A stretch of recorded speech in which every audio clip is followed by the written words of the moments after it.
Hare Krishna. Nous continuons notre présentation sur le thème de Varnashrama Dharma et ceci le chapitre 14 du 7e chant du Srimad Bhagavatam.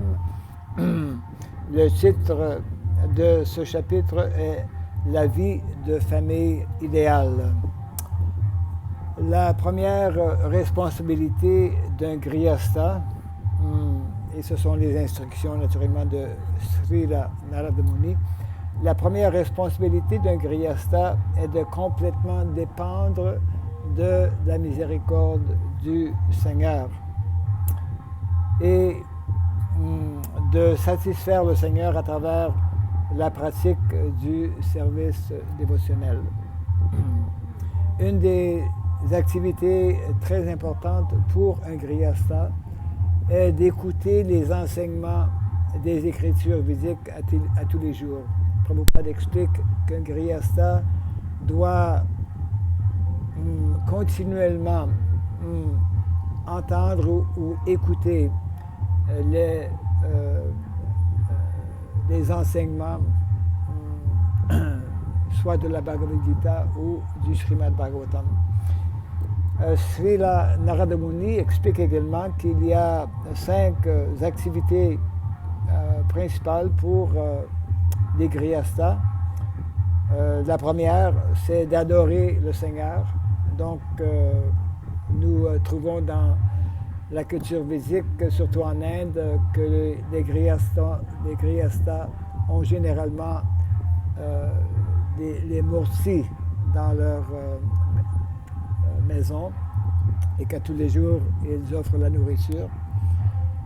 Et donc, la deuxième des activités, justement, parce qu'ils ont un temple chez eux, c'est d'offrir de la nourriture au Seigneur. On n'accepte aucune nourriture avant de l'offrir à Dieu. La troisième activité, c'est également en relation avec la nourriture, d'offrir régulièrement le prasadam à des brahmanas, à des personnes sacrées. Prabhupada explique que tous les jours, lorsqu'il était très jeune, il se souvient que son père, à tous les jours, avait 3-4 brahmanas prendre prasadam chez lui. La quatrième activité, en relation toujours avec la nourriture, est d'offrir aux animaux également du prasadam. Et la cinquième activité, c'est de prendre toujours que de la nourriture offerte au Seigneur. En autre mot, il faut complètement éviter de prendre de la nourriture qui n'est pas offerte au Seigneur. Et pour terminer, également, un grihastha doit éviter de gagner plus de ce qu'il a de besoin et de garder le minimum pour pourvoir à ses besoins quotidiens. Srila Narada Muni explique également que grihastha doit de l'extérieur être préoccupé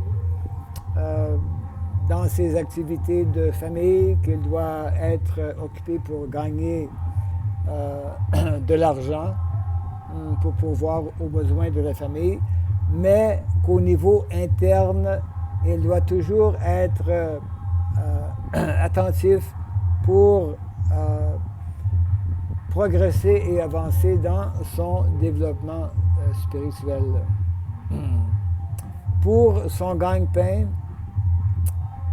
et ceci est quelque chose de très très important que l'on oublie ou enfin en général que l'on ne connaît même pas dans notre civilisation moderne. Selon la culture védique, un grihastha doit être engagé avant tout dans des activités agricoles.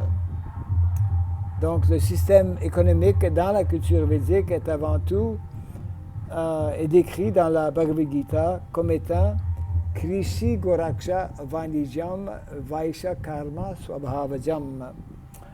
Donc, l'agriculture, ainsi que la protection des vaches et l'échange des produits agricoles et de produits laitiers. Nous devons donc vraiment essayer de comprendre que la culture védique est avant tout une culture ou une société agraire où la majorité des gens vivent dans des communautés rurales, dans des villages, et donc, naturellement, l'activité principale dans un village, c'est de produire de la nourriture et de garder des vaches. Srila Narada Muni explique également que si, par hasard, un grihastha reçoit beaucoup d'argent, cet argent doit être utilisé pour aider à répandre la conscience de Krishna. Donc, Prabhupada d'expliquer, et c'est également écrit dans les textes védiques, que Grihastha doit contribuer 50% de ses profits pour la mission de la conscience de Krishna.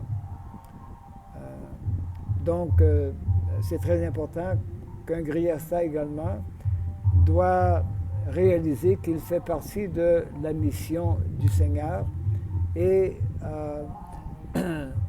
on explique qu'un grihastha doit voir les brahmacharis et les sannyasis comme ses enfants. Il doit, de la même façon qu'il s'occupe des enfants de sa famille, il doit également s'occuper de ceux qui sont dans la vie de brahmachari et ceux qui sont également sannyasis. Également, Srila Narada Muni souligne l'importance pour un grihastha d'être affectueux envers les animaux. Non seulement il doit s'occuper de ses propres enfants, mais il doit considérer les animaux et les autres entités dans différentes formes, tels les insectes, etc., surtout les animaux, également comme dépendants de lui. Narada Muni parle en particulier des oiseaux, des abeilles, et qu'un grihastha doit développer cette mentalité de traiter telles entités comme ses propres enfants.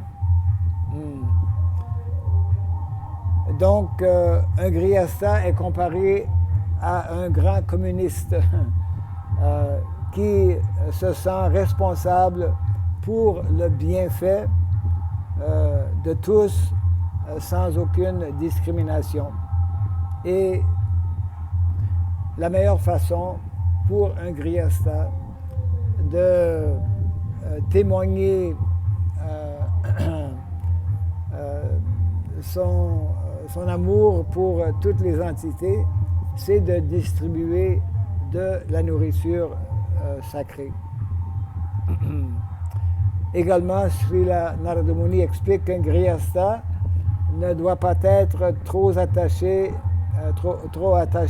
à son épouse et à ses enfants, malgré qu'il va s'occuper d'eux, va les protéger. Et il doit engager également son épouse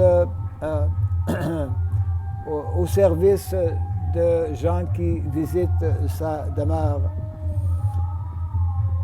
Une autre activité qui est recommandée par Srila Narada Muni pour les grihasthas, c'est de visiter les endroits sacrés. Et lorsque c'est possible de visiter des endroits tels Sridham Mayapur ou Jagannath Puri ou bien Vrindavan. De cette façon, le grihastha doit demeurer toujours engagé dans le service du Seigneur pour non seulement le bienfait de sa famille, mais également le bienfait de la société en général pour le bienfait de son pays et également pour le bienfait du monde entier. Voilà.